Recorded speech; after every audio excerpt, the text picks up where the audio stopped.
So we'll start with State Senator Carrie Dietzig. Senator Dietzig was first elected to the state Senate in 2012 and then re-elected again later that year, and then in 2016 and 2020. She represents a district that spans from Waite Park down to the University of Minnesota area. She is the ranking minority member on the Senate Housing, Finance, and Policy Committee and is the lead sponsor on several bills this year, ranging from public safety to infrastructure. So Senator Dietzig, welcome, and why don't you take the stage. Hi, everybody. So the district actually has both the U of M East Bank and West Bank and crosses over and has Cedar Riverside and Augsburg, and we go all the way down to Seward. That will shrink because the district had to lose 10,000 people.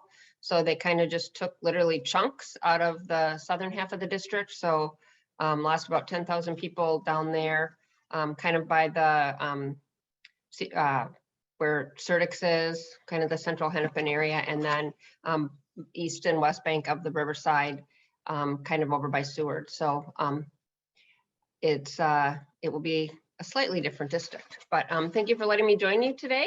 And it's a great turnout. Great to see so many people, and nice to meet people in the chat. So I'm on the Housing Committee, the Tax Committee, the LCCMR, which is your lottery tickets. If you buy lottery tickets, that money goes to the environment, and we figure out what to do with that. I just wanted to give you an update. So session started January 31st. We're kind of in the mixed and middle of everything, hearing bills, still drafting a lot of bills, dropping a lot of bills, a lot of discussion back and forth on what to do with our positive budget balance. It's about 9, the forecast came out. It's kind of a blur. Today's, at some point in the last, I don't know, was this Monday or last Monday? It's a blur. It came out, it's $9.25 billion. That's with a B. This Monday. It was only 2 days ago. It was only 4 days ago, 3 days ago or so. It's a blur. It really is. I have my stack of bills here that I'm reading, that I have to read tonight. So, you know, we are in the midst of having these negotiations, but the biggest thing will be, you know, do we have a supplemental budget and what do we do with that money? 4 billion, 3 to 4 billion is in the bank. The rest of it is projected forecast. And so, you know, if all goes well, it should stay okay. But when they did the projections, the war invasion of Russia, Russia invasion of Ukraine hadn't happened yet. And so we don't know what impact that will have. And so we're, you know, after seeing the budget go like this the last year and a half, you know, I think we need to proceed with cautious. I think there's a lot that we can do with that 4 billion. I think there's a lot that we need to do. As the lead on housing, I push housing because I think people having stable housing makes such a difference. If you think about the last year and a half, they told us in March 2020 to stay home. Well, how do you stay home if you don't have a home?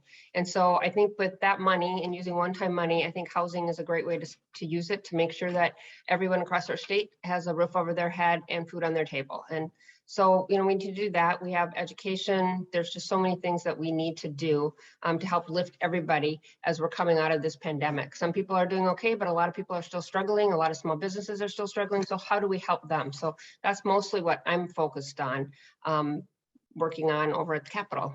And so with that, I'll take any questions if anybody has questions. Kind of here to hear what you guys want us, you know, what questions you have and what you want us to be working on. So now is your time. Carrie, I'm Lucas. I have a question for you. What's your primary, I guess, goals for housing initiatives at the state level? There's a lot. So we have the largest disparity gap in the country here in the metro area, with about 80% of white families owning single family homes, and home ownership rate for Black families is closer to 25%, and BIPOC is 40%. And so how do we close that gap? Because that's just embarrassing, quite frankly. And owning a home, it provides stability. You know, home ownership isn't for everybody, but for those that want it, it provides stability, it provides equity, and it's a way to build wealth. And so how do we help families that want to own a home get into home? And many people are paying, you know, rent, and they're paying large rents. They just might not have the down payment assistance, or they might have not the best credit history. How do we get them in? And so working on ways to get people into their homes, into home ownership if that's what they want. There's been a lot of stories in Northeast and Southeast and North Minneapolis were hard hit with corporate ownership now is buying single family homes. And so what can we do to work about that? Columbia Heights, you may have read, they pulled the rental license of somebody that has about 28 homes. That $1 billion hedge fund, so I think it's a $3 billion hedge fund or $30 billion hedge fund. They own about 600 homes, single family homes in the metro area. And so that is homes that are now off the market for people to buy. And so how do you make it up? So that tightens the market, that increases the cost. And so how do you close that gap when you've got this upward pressure of people wanting to buy homes? They can put cash down. They don't have to get an assessment. They don't have to get an inspection. And so looking at ways, how do we close that gap? We banned corporate farming in about 1970 to 1980. So could we do something now with corporate ownership? I would like to do it a lot larger, but I think we're going to start with single family homes to get around some constitutional issues. So there's some tenant protection issues that we need to work on. And then we need more homes across the spectrum. So that's kind of where I'm working on, and flexibility for local communities. So what works here in Minneapolis might not work in Austin. And Austin has some lots and they have some homes that they can't get developers down there to work on it. And so kind of figuring out what can do in each little area. So. We have Thanks, Senator Dietzich. Yeah, Michael, I see your hand there. I think if we could maybe do some of the questions in the chat or hang on till later in the meeting after the election. We want to make sure we have time to get to everybody. We want to make sure everyone can at least see a face and find out how to get in touch. So next, I see Jenny Arneson has just joined us, so we'll go there next. Jenny Arneson has served on the Minneapolis School Board since 2011, representing District 1 on the east side. She is a third-generation Edison High School graduate and lives in Northeast with her husband and 3 sons. Her professional experience includes working with pregnant and parenting teens, leading social skills groups in Minneapolis public schools, and providing emergency services for families. Jenny, thanks for joining us. If you'd like to introduce yourself to those who don't know you and say a little bit about what you're working on these days. All right, well, great. Thanks everyone for having me here today. Like you said, I'm on the Minneapolis School Board. I represent District 1, which includes Northeast and Southeast. I do live in Audubon Park, just across the street from Waite Park. So it's always nice that you let me come here once a year and join you all. My kids are older now, but they did attend Waite Park Community School. So happy to be here. I'm kind of tuning in, so I'm not sure where I'm in at the order or what you've been talking about or how you're doing things. But what I'm going to do is just start by I'm going to just lay it out right out of the gate here about I want to lay out the extraordinary challenges in front of us right now. I've been on the board for almost 12 years, and education has been difficult all of that time and longer, but it's been impossible really for the past 2 years. It does not feel good to work harder than you've ever worked before, and know despite all of that, kids are having a harder time, to have complete disruption and unpredictability in your life and in kids' life, and in general, less joy. And to know that it has nothing to do with the skills of people who work in our schools and everything to do with the circumstances we can't control.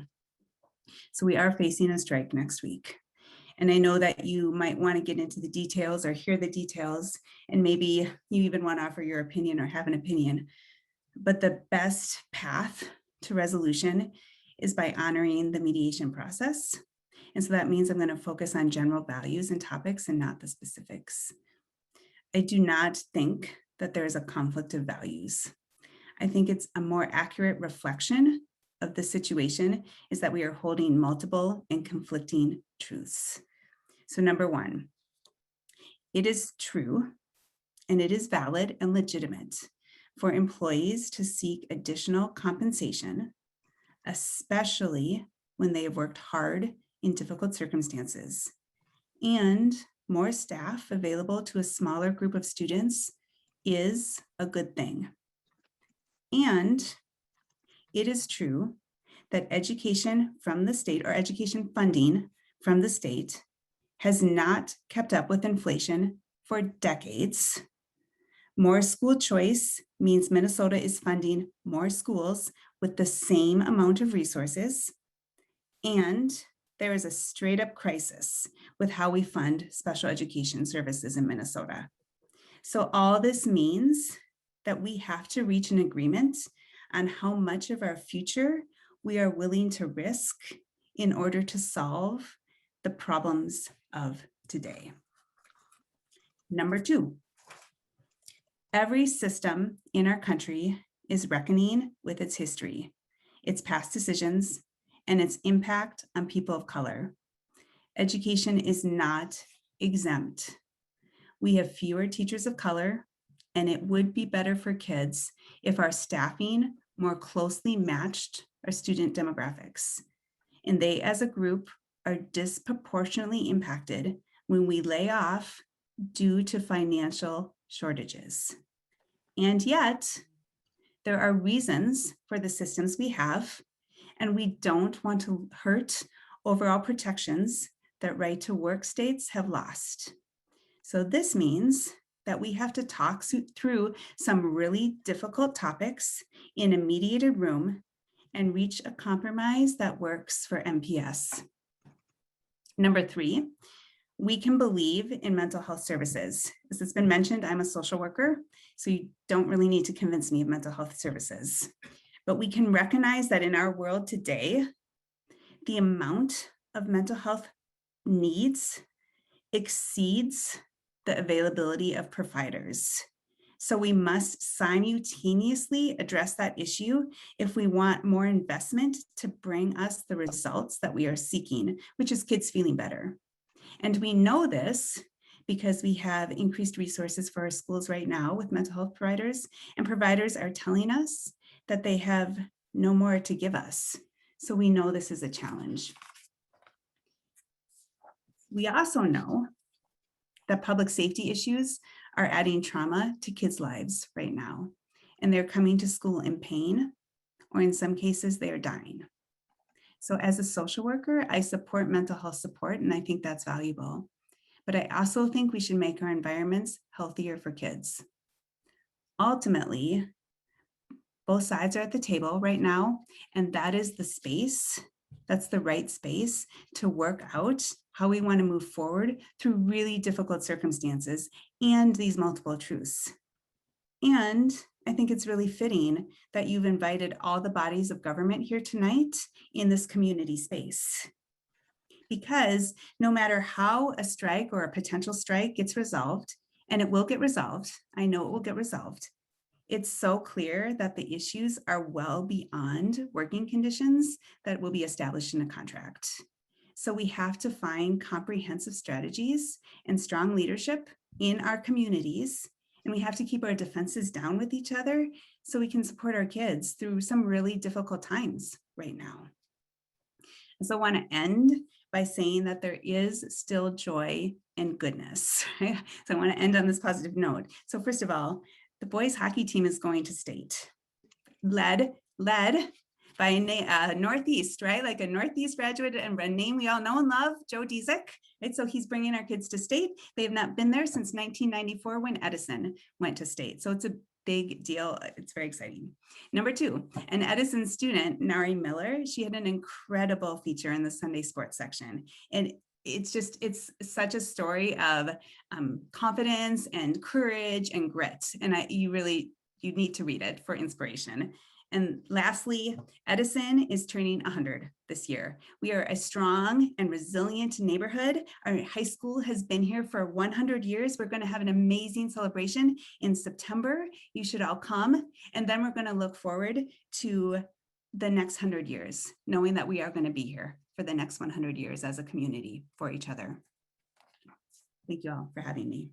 Thank you, Jenny, for leaving us with some good news, and as an MPS parent, hoping that solutions emerge here. So Next, we're going to hear from Commissioner Fernando. Irene Fernando was elected to the Hennepin County Board of Commissioners in 2018. Her role, she is focused. I'm in a meeting. Sorry.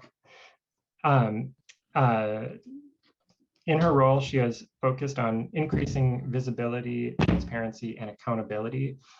Before joining the board, she worked at Thrivent Financial, leading around organizational design, culture, and talent.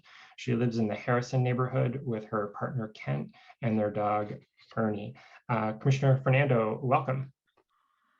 Thank you. Hi, everyone. I'm Commissioner Irene Fernando, but you can call me Commish or Irene. I put my info in the chat as well as links to my previous governing reports. I use she, her pronouns. I'm the youngest woman to serve on Hennepin's 7-person board, and alongside Commissioner Angela Conley, we're the first and only commissioners of color in Hennepin's 170-year history. I'm very proud to represent District 2, which stretches on the west side of Plymouth, Golden Valley, Medicine Lake. In Minneapolis, it's North Minneapolis, Bryn Mawr, North Loop, Northeast, and then St. Anthony Village on the west side. As chair of Hennepin County's Regional Railroad Authority, I'm working to expand and improve transit connections. As a member of the Hennepin Healthcare Board, striving to provide guidance and leadership to the county social safety net hospital. And I also provide specific leadership related to workforce development, innovation within emergency response, and youth. Tonight, I'd like to highlight work specifically around transit, homelessness, and 911 emergency response. So one of my primary focuses is advancing the Blue Line Extension Light Rail project. This important expansion of our regional system will serve North Minneapolis and the Northwest suburbs. And transit is far more than lines on a map. It is the way that we connect people to jobs, to healthcare, to education, to their family. For far too long, our system has prioritized and centered suburban commuters. That's an important part of the system, but not the only part of our system. We really need to be focusing on working class families, transit reliant communities, and people who might be a single parent with a toddler, with a car seat and their groceries. And how do we think about transit that centers all of the ways that our neighbors and friends live, work, and play. Since large public infrastructure projects often displace vulnerable residents, with the Blue Line extension, we've convened a first of its kind in Minnesota, and actually among the first in the nation, an anti-displacement working group. This is supported by Kira, Center for Regional and Urban Affairs at the U, and its job is to work to mitigate residential, economic, and cultural displacement along the Blue Line corridor. They will come up with community-centered recommendations on affordable housing, economic development, community engagement, bike pedestrian access, public arcs, and much more. Because again, transit is not just a place to connect, not just an opportunity to connect folks to different places, but it itself can be a destination. Stations can be more welcoming. We can get a little vibey. You know, everybody loves the Lowry Avenue Bridge in all of its colors. I have this dream of having lights happen when the train is coming to increase safety.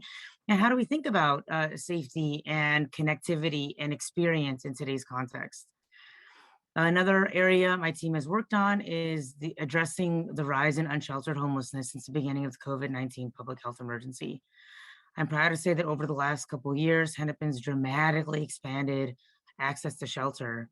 But of course, I say that with a somber tone, because while I am proud of what we have accomplished, much like it has been said before, it pales in comparison to the types of complexity and need, and the severity and the weight of that need. I have particularly focused on affordable housing, specifically deeply affordable, and then with respect to unsheltered and our unhoused, Vivo Villages, a tiny home community of about 100 units, also first of its kind, worked hard to partner with the city and the state to bring that into fruition in the North Loop.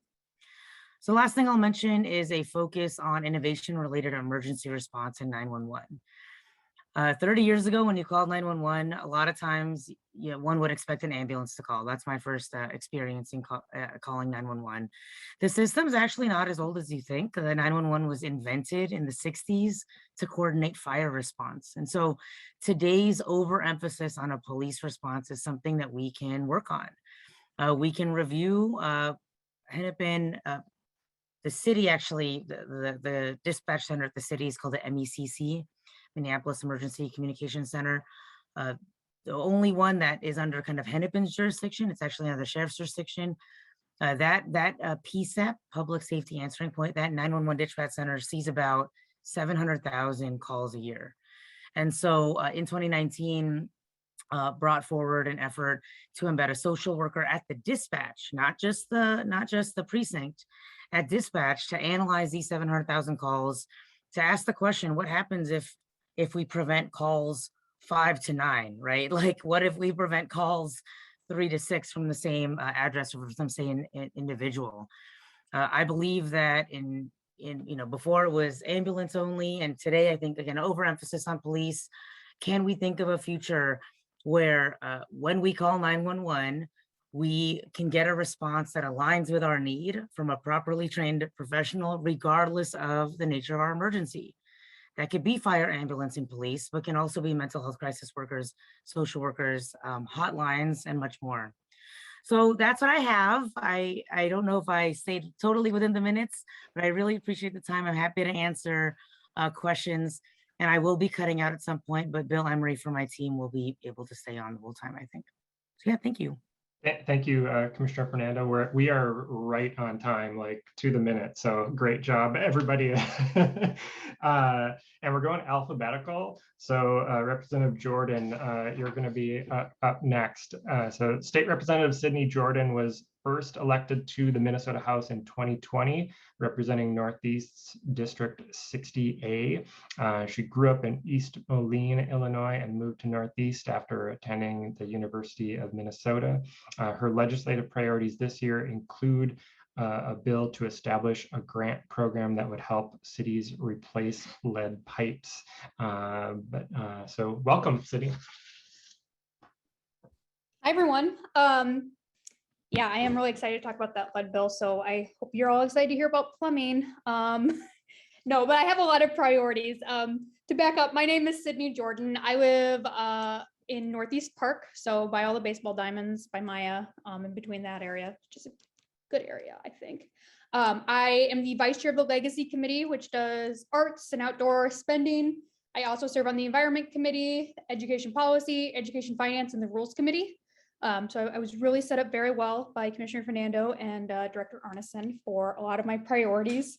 It is, like Jenny said, we have to do better at funding education. We know that we are not fully funding special education and ELL, which is English language learners. And not only is this wrong because we all agree that students should have those services, but it also cuts into the budgets across the school. So that means that we don't have enough money to have adequate staff.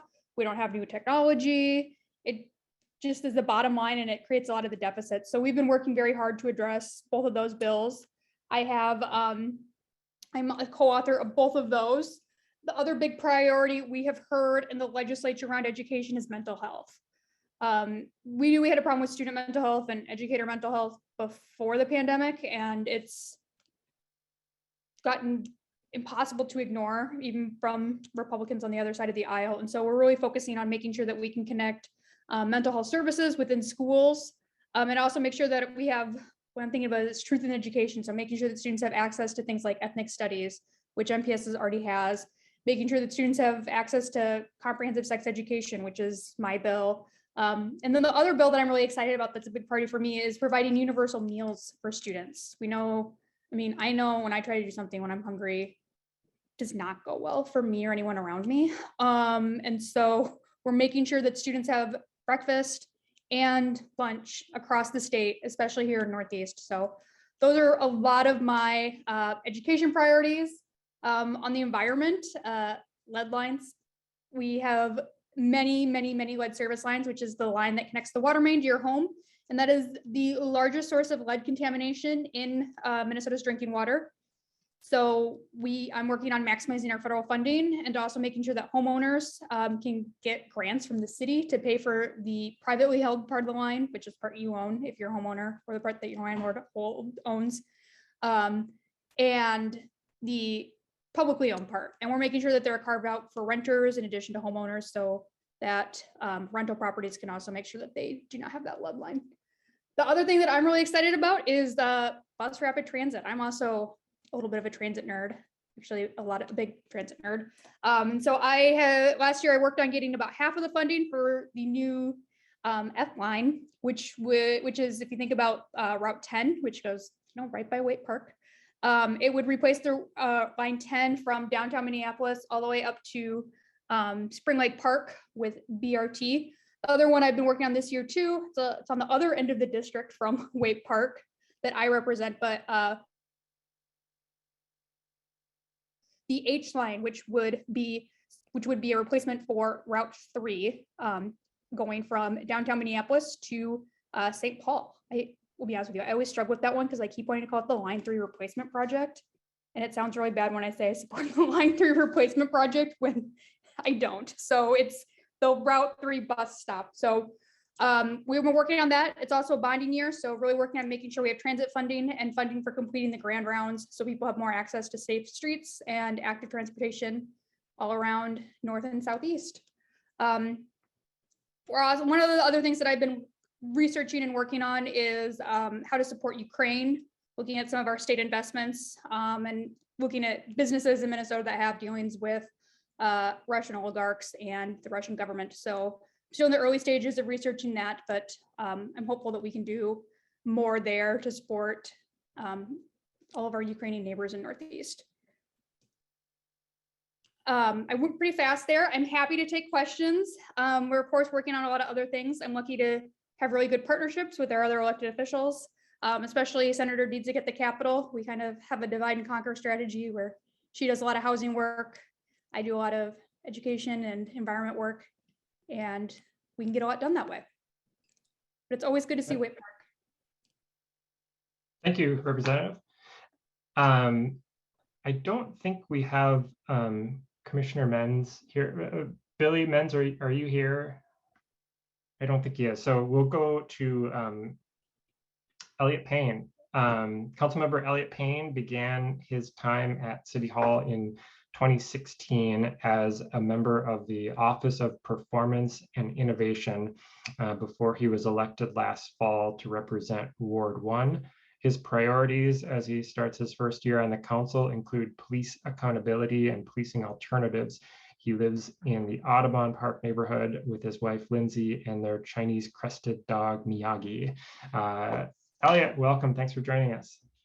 Thanks for having me. It's good to be here. Hey, everyone. I'm Elliot Payne, he, him pronouns.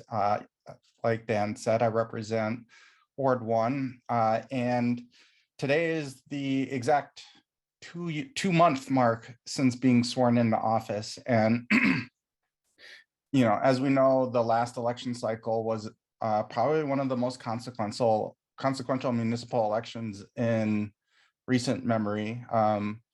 It was the murder of George Floyd that really drove me to want to run for city council. And I had campaigned pretty strongly on a Department of Public Safety during the election cycle.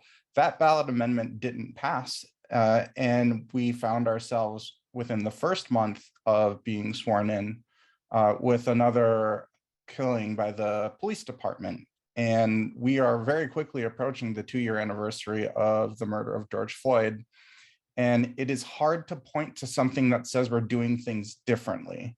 And so it's been a fairly real awakening to the weight of the responsibility of this office. But I am feeling very driven right now, particularly as a Black man. I mean, it's this very challenging thing where you're trying to weigh your heartbreak and frankly, anger with your need to continue to function, let alone functioning with as many crises as we're trying to tackle in the city. We have, a a crisis of accountability for our police department. We have a crisis of community violence, of which the police department hasn't really demonstrated a capacity to really settle.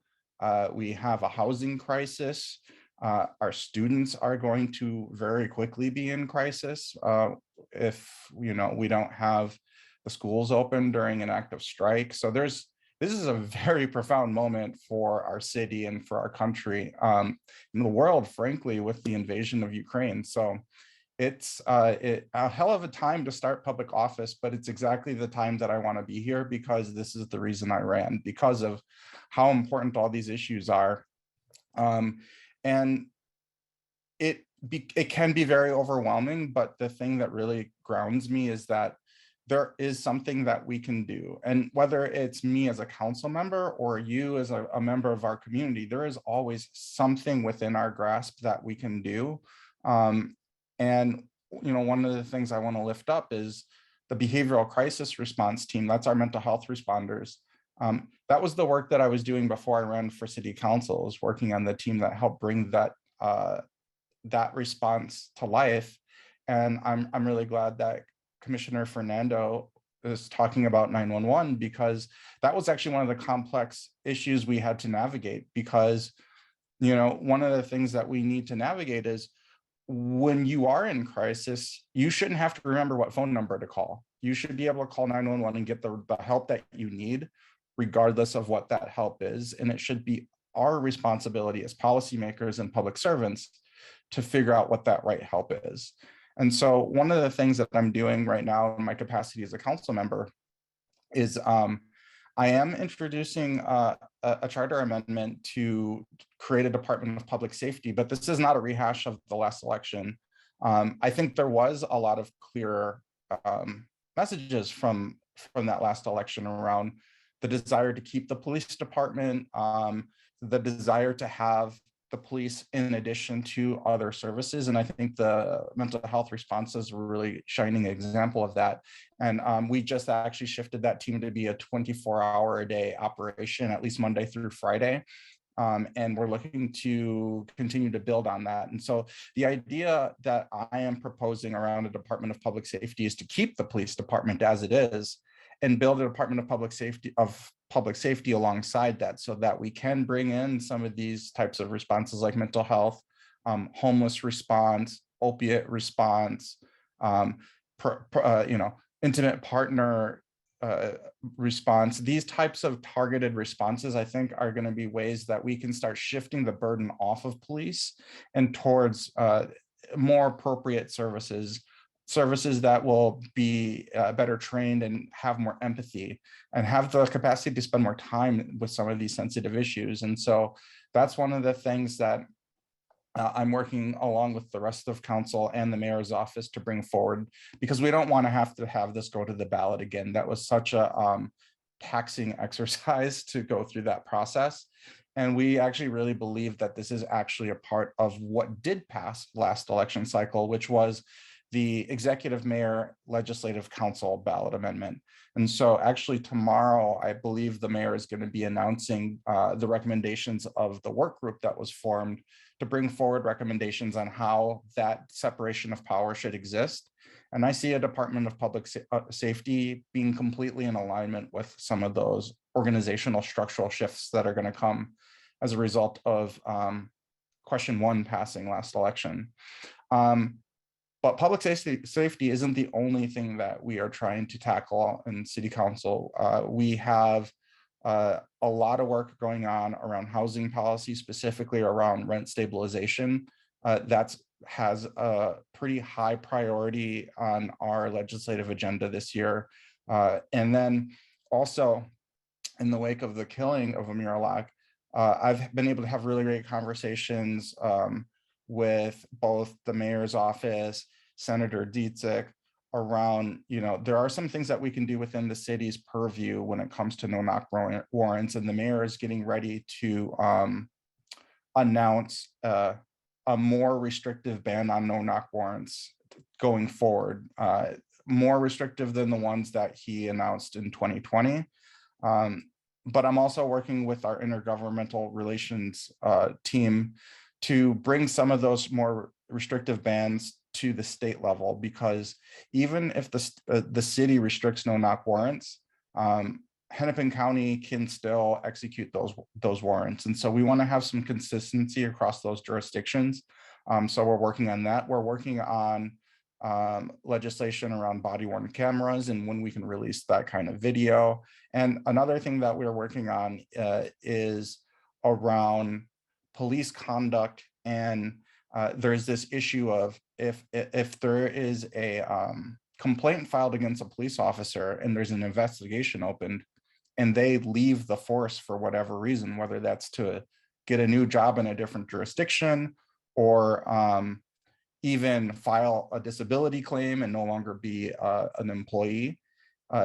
The only thing that the public knows about that officer is that there was an investigation that was opened and its current status is closed. And so we want to work with our partners at the state legislature to ensure that that disciplinary record can follow them in their career within the state of Minnesota. So those are some of the things that we're working on both within the city and with our partners at the state. And then we're still trying to run a city here and there's still other issues that are important. And so we just appointed Margaret Anderson Kelleher as our Director of Public Works, which we think is a really big deal. Sorry, Sydney and Carrie for stealing her away from the state. She was leading the Department of Transportation. And I think this is a really big deal for us at the city because we actually didn't have a director for over a year because our previous director got appointed in the Biden administration. I am vice chair on the Public Health and Safety Committee. I am a member of the Public Works and Infrastructure Committee. And there's a ton of work that we are working on there when it comes to some of this stimulus and infrastructure investments that are coming in to the state. So there's going to be a lot unfolding there. I also wanted to, I think somebody already posted this in the chat, but we have things like, you know, you can purchase trees for like $30 from the city starting, I believe, this week or next. There's a link in the chat and I can also bump it up in the chat. And so there's a lot going on in the city. My honeymoon period is officially over. That was true the morning I woke up to the news of the death of Amir Locke, that it brought me right back to that like just dark, sad, empty place that I was when I woke up to the news of George Floyd, just feeling hopeless and powerless. But this time around, I am at least not powerless, and I'm really trying to use everything within my ability as a city council member to make sure that we really get down to the root cause of some of the issues, not just on the police accountability side, but also on the community safety side, because all of these things are connected and safety isn't just a policing issue. So I will keep my eye on the chat for questions, and I'll stick around if there is time for questions in the programming today. Thank you all for having me. Thank you, all of you. I know it's a short amount of time, and hopefully we can help facilitate some longer discussions and forums on these issues in the future. Oh, it looks like we've got Commissioner Menz there. Yeah, so we'll go there next. So Parks Commissioner Billy Menz is also a Minneapolis transplant. His teaching career took him from Portland to Austin to Philadelphia and eventually Minneapolis, where he is the ESL department lead at Edison High School. He was first elected to the park board last fall on a campaign emphasizing youth sports, climate resiliency, and strengthening partnerships with the North Side. Billy, welcome. Thanks for joining us. Yeah, I can't figure out how to change my Zoom name. I don't know why it didn't pop in there. So I didn't get the link. I'm sorry that I was late. So apologize. I'm not Jenny Arneson. So my name is Billy. I'm your park commissioner in District 1. And yeah, we've been busy. So it has been a busy time at the park board and at the schools. I'm a school teacher at Edison High School. And I have been to all of those places. I actually left Minneapolis for Philadelphia and then came back to the same place. So Northeast Minneapolis is my chosen home. I left and came back and was like, this is the place to be. So at the park board, we're in the process of, getting to know each other. So there's 7 new park board commissioners out of the 9. It's a really dynamic group of people. We're learning how to negotiate and collaborate and work together. It's a very women-led organization. 7 of the commissioners are women, and lots of knowledge on that board. I'm really excited to see where we can go with policy or at the park board, and how we can make our parks even better than they are right now. I love Minneapolis parks. I use them. I'm a coach, like you said, and I'm really trying to lead on youth sports for the city and for our district. So that's one area where I feel like my expertise can really be of value. I'm also working I'm on the BET, so I'm the member for the Board of Investment and Taxation for the Park Board, which is where property tax dollars go, and I'm really learning a lot on both the park board and the BET about how funding sources can really be streamlined and improved. For our district and for Waite Park individually, my goal is to be listening to you all. So the more constituent feedback, the more that people are telling me what's happening in their communities, the better I can do my job on the board. So I plan to come to community meetings as often as I can, maybe 2 to 3 times a year for different neighborhoods. Waite Park I live very close to Waite Park. I'm in Wyndham, down the road a little bit. But I'm just interested to listen to you all. I know that a couple of things that are coming up. We've got in our district, Graco Park is going to be constructed soon, and we'll be moving forward. Down at the river, Father Hennepin has some new things going in this spring, so you'll see some things on there. But up near Waite Park, we need some improvements, and I'm going to be trying to figure out how we can utilize some funds to help the neighborhood improve where the park needs it.